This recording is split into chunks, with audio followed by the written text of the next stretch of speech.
नमे शान्ताकारं भुजगशयनं पद्मनाभं सुरेशं विश्वाधारं गगनसदृशं मेघवर्णं शुभांगं लक्ष्मीकान्तं कमलनयनं योगविज्ञानगम्यं वन्दे विष्णुभवैहरं सर्वलोकैकनाथम्।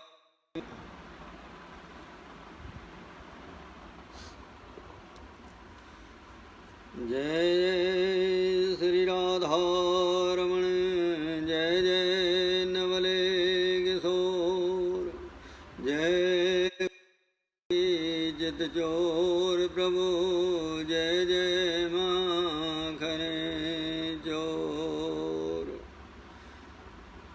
श्री राधे वृषभानुजा भक्तन प्राणाधार, वृंदावन विहारिणी प्रणवो बारंबार। राधे राधे गोविंद गोविंद, राधे राधे राधे गोविंद गोविंद, राधे गोविंद राधे गोपाल, राधे राधे गोपाल, राधे राधे राधे गोविंद गोविंद, राधे गोविंद राधे गोपाल, राधे राधे राधे गोविंद गोविंद, राधे गोविंद राधे गोपाल, राधे गोविंद राधे गोपाल, राधे राधे राधे गोविंद गोविंद, राधे राधे राधे गोविंद गोविंद, राधे गोविंद राधे गोपाल, राधे गोविंद राधे गोपाल, राधे। बोलो सद्गुरुदेव भगवान की जय, राधा कृष्ण भगवान की जय, लक्ष्मी नारायण भगवान की जय। शयनी एकादशी व्रत कथा। शयनी या देव शयनी एकादशी व्रत आषाढ़ शुक्ल पक्ष एकादशी को किया जाता है। यह महान पुण्यमयी, स्वर्ग और मोक्ष प्रदान करने वाली एवं संपूर्ण पापों का हरण करने वाली एकादशी है। एक समय नंदनंदन, मुरली मनोहर, जगत नियंता, कोट कोट ब्रह्मांड नायक भगवान श्री कृष्ण के चरणारविंदों में विनयानवत प्रणाम करते हुए धर्मराज युधिष्ठिर ने लोक कल्याणार्थ बड़े आदर और सम्मान के साथ पूछा, हे भगवान, आषाढ़ मास के शुक्ल पक्ष की एकादशी की क्या विधि है, यह बतलाने की कृपा करें। भगवान यशोदानंदन गोविंद कहने लगे, हे युधिष्ठिर, जिस कथा को ब्रह्मा जी ने देवर्षि नारद जी को उनकी जिज्ञासा शांत करने हेतु श्रवण कराया है, वही मैं तुमसे कहता हूँ। तुम पांचों कर्मेंद्रियाँ, पांचों ज्ञानेंद्रियाँ, 11वां मन, इन सभी को मुझ परमात्मा में निहित करके इस सुंदर वृत्तांत का श्रवण करें। बोलो कृष्ण गोविंद भगवान की जय, सर्वेश्वर भगवान की जय। ब्रह्मा जी ने कहा, बेटा नारद, जो मनुष्य एकादशी व्रत करना चाहे तो वह दशमी को शुद्ध चित्त हो दिन के 8वें भाग में सूर्य का प्रकाश रहने पर भोजन करें, रात्रि में भोजन न करें। दशमी को कांस के बर्तन में भोजन, उड़द, मसूर, चना, कोदो, साग, शहद, दूसरे का अन्न, 2 बार भोजन और मैथुन, इनको त्याग दें। मन और इंद्रियों को वश में रखकर भगवान से प्रार्थना करें। कमल के समान नेत्रों वाले भगवान अच्युत, मैं एकादशी को निराहार रहकर दूसरे दिन भोजन करूँगा। मेरे आप ही रक्षक हैं, आप ही पालक हैं, पोषक हैं। ऐसी प्रार्थना कर रात्रि में ओम नमो नारायणाय मंत्र का जप करें। एकादशी के दिन प्रातःकाल सूर्योदय से पूर्व ही जागकर स्नान पूजन आदि नित्य कर्म से निवृत्त होकर भगवान से प्रार्थना करें, हे केशव, हे गोविंद, हे गरुणध्वज, आज आपकी प्रसन्नता के लिए दिन और रात्रि में संयम का मेरे द्वारा पालन हो, यही आपके श्री चरणों में मैं प्रार्थना करता हूँ। हे पुरुषोत्तम, यदि किसी अज्ञानतावश मुझसे व्रत पालन में अपराध बन जाए तो आप उसे क्षमा कर देना। क्षमस्व मयि अपराधम, त्राय माम त्राय माम त्राय माम। कमल पुष्पों से कमल लोचन भगवान विष्णु का विधिवत संकल्प लेकर षोडशोपचार पूजन करे। नमः समस्त भूतानां माधभूताय भूव्रते अनेक रूप रूपाय विष्णवे प्रविष्णवे नमः। हर संकीर्तन एवं हर कथाओं का कर्णेंद्रिय पुटों से पान करें। रात्रि में जागरण का आचरण करें तो निश्चय ही इस व्रत के प्रभाव से समस्त पाप राशि उसी प्रकार भस्म हो जाती है जैसे एक अग्नि की चिंगारी से रुई का विशालकाय ढेर जलकर राख हो जाता है। जो इस व्रत का पालन नहीं करते वे नरकगामी होते हैं। इस व्रत के करने से भगवान विष्णु प्रसन्न होकर मनवांछित फल देते हैं। बोलो विष्णु भगवान की जय। शयनी एकादशी को पद्मा एकादशी के नाम से भी जाना जाता है। भगवान श्री कृष्ण ने कहा, हे धर्मराज, अब आप एकाग्रचित्त होकर ब्रह्मा जी के द्वारा कही हुई देवस नारद जी के प्रति कथा का श्रवण करें। कथा। सूर्यवंश में मानधाता नाम का एक चक्रवर्ती राजा हुआ है जो सत्यवादी और महान प्रतापी था। वह अपनी प्रजा का पुत्र की तरह पालन किया करता था। उसकी प्रजा धन धान से परिपूर्ण और सुखी थी। राजा के राज्य में किसी प्रकार का कोई अभाव नहीं था। दैहिक दैविक भौतिक तीनों तापों से प्रजा निवृत्त थी। उसके राज्य में कभी अकाल नहीं पड़ता था। एक समय उस राजा के राज्य में 3 वर्ष तक वर्षा नहीं हुई और अकाल पड़ गया। प्रजा अन्न की कमी के कारण अत्यंत दुखी हो गई।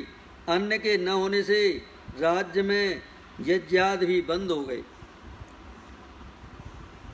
एक दिन प्रजा राजा के पास जाकर कहने लगी, हे राजन, सारी प्रजा त्राय त्राय पुकार रही है, क्योंकि समस्त विश्व की सृष्टि का कारण वर्षा है। वर्षा के अभाव से अकाल पड़ गया है और अकाल से प्रजा मर रही है। इसलिए हे राजन, कोई ऐसा उपाय करिए जिससे प्रजा का कष्ट दूर हो। राजा मानधाता कहने लगा, आप लोग ठीक कह रहे हैं, आपके विचार उत्तम हैं। वर्षा से ही अन्न उत्पन्न होता है।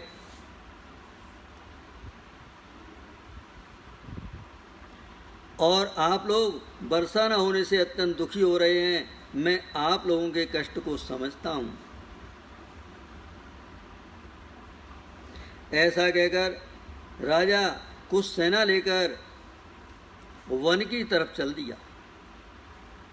वह अनेक ऋषियों के आश्रम में भ्रमण करता हुआ अंत में ब्रह्मा के पुत्र अंगरा ऋषि के आश्रम में पहुंचा। वहीं राजा ने घोड़े से उतरकर अंगरा ऋषि को साष्टांग दंडवत प्रणाम किया। मुनि ने राजा को आशीर्वाद देकर कुशल क्षेम के पश्चात उससे आश्रम में आने का कारण पूछा। बोलो ईश्वर भगवान की जय। राजा ने हाथ जोड़कर विनीत भाव से कहा, भगवान, सब प्रकार से धर्म पालन करने पर भी मेरे राज्य में अकाल पड़ गया है। इससे प्रजा अत्यंत दुखी है। राजा के पापों के प्रभाव से ही प्रजा को कष्ट मिलता है, ऐसा शास्त्रों ने कहा है। जब मैं धर्मानुसार राज्य करता हूँ तो मेरे राज्य में अकाल क्यों पड़ गया, इसके कारण का पता मुझको अभी तक नहीं लग सका है। अब मैं आपके पास इसी संदेह के निवारण के लिए आया हूँ। कृपा करके मेरे इस संदेह को दूर कीजिए, साथ ही प्रजा के कष्ट को दूर करने का उपाय भी बतलाइए। इतनी बात सुनकर ऋषि कहने लगे, राजन, यह सतयुग सब युगों में उत्तम है। इसमें धर्म के चारों चरण सम्मिलित हैं, अर्थात इस युग में धर्म की सबसे अधिक उन्नति है। लोग ब्रह्म की उपासना करते हैं और केवल ब्राह्मणों को ही वेद पढ़ने का अधिकार है। ब्राह्मण ही तपस्या करने का अधिकार रख सकते हैं, परंतु आपके राज्य में एक शूद्र तपस्या कर रहा है। इसी दोष के कारण आपके राज्य में वर्षा नहीं हो रही है। इसलिए यदि आप प्रजा का भला चाहते हो तो शूद्र का वध कर दो। इस पर राजा ने कहा, भगवान, मैं इस निरपराध तपस्या करने वाले शूद्र को किस तरह मार सकता हूँ? आप इस दोष से छूटने का कोई और उपाय बताइए। तब ऋषि कहने लगे, हे राजन, यह तुम अन्य उपाय जानना चाहते हो तो सुनो। आषाढ़ मास के शुक्ल पक्ष की पद्मा शयनी नाम की एकादशी का विधि पूर्वक व्रत करो।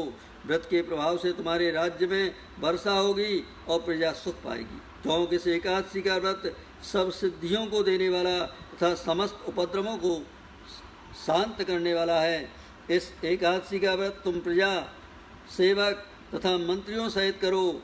मुनि के इस वचन को सुनकर राजा अपने नगर को वापस चला आया और उसने विधि पूर्वक शयनी एकादशी का व्रत किया। उस व्रत के प्रभाव से वर्षा हुई और प्रजा को सुख पहुंचा। अतः इस मास की एकादशी का व्रत सब मनुष्यों को करना चाहिए। यह व्रत इस लोक में भोग और परलोक में मुक्ति को देने वाला है। इसकी कथा को पढ़ने और सुनने से मनुष्य के समस्त पाप नाश को प्राप्त हो जाते हैं। बोलो एकादशी मैया की जय। इसी एकादशी से चातुर्मास व्रत है। यह चातुर्मास व्रत तीनों सनातन देवताओं के पूजन के समान है। हर शयनी एकादशी के दिन से श्रीहरि का एक स्वरूप राजा बलि के यहाँ रहता है और दूसरा क्षीर सागर में शेषनाग की सैया पर तब तक शयन करता है जब तक आगामी कार्तिक की एकादशी नहीं आ जाती। अतः आषाढ़ शुक्ला एकादशी से लेकर कार्तिक शुक्ला एकादशी मनुष्य को भली भांति धर्म का आचरण करना चाहिए। जो मनुष्य इस व्रत का अनुष्ठान करता है वह परम गति को प्राप्त होता है। इस कारण यत्नपूर्वक इस एकादशी का व्रत करना चाहिए। एकादशी की रात में जागरण करके शंख, चक्र, गदा और पद्म धारण करने वाले भगवान विष्णु की भक्ति पूर्वक पूजा करनी चाहिए। ऐसा करने वाले पुरुष के पुण्य की गणना करने से चतुर्मुख ब्रह्मा जी भी असमर्थ हैं। राजन, जो इस प्रकार भोग और मोक्ष प्रदान करने वाले सर्व पापहारी एकादशी के उत्तम व्रत का पालन करता है वह जाति का चांडाल होने पर भी संसार में सदा मेरा प्रिय करने वाला है। जो मनुष्य दीपदान, पलाश के पत्ते पर भोजन और व्रत करते हुए चौमासा व्यतीत करते हैं वे मेरे प्रिय हैं। चौमासे में भगवान विष्णु सोए रहते हैं, इसलिए मनुष्य को भूमि पर शयन करना चाहिए। सावन में साग, भादों में दही, क्वार में दूध और कार्तिक में दाल का त्याग कर देना चाहिए। अथवा जो चौमासे में ब्रह्मचर्य का पालन करता है वह परम गति को प्राप्त होता है। राजन, एकादशी के व्रत से ही मनुष्य सब पापों से मुक्त हो जाता है। आध्यात्मिक, आध्यात्मिक, आदो भौतिक तीनों तापों से वह मुक्त हो जाता है। बोलो शयनी एकादशी की जय। मुझे चरणों से लगा ले मेरे नद नंदन, मुझे चरणों से लगा ले मेरे नद नंदन, मुझे अपना बना ले मेरे नद नंदन, मुझे अपना बना ले मेरे नद नंदन, मुझे चरणों से लगा ले मेरे नद नंदन, मुझे अपना बना ले मेरे नद नंदन, मुझे चरणों से लगा ले, मुझे चरणों से मेरे नद नंदन, मुझे चरणों से लगा ले मेरे नद नंदन, मुझे अपना बना ले मेरे नद नंदन, मुझे दर्श दिखा दे मेरे नद नंदन, दिखा दे मेरे नद नंदन, मुझे चरणों से लगा ले मेरे नद नंदन, मुझे चरणों से लगा ले मेरे नद नंदन, मुझे अपना बना ले मेरे नद नंदन, मुझे हृदय बिठा ले मेरे नद नंदन, मुझे हृदय बिठा ले मेरे नद नंदन, मुझे दर्श दिखा दे मेरे नद नंदन, मुझे दर्श दिखा दे मेरे नद नंदन।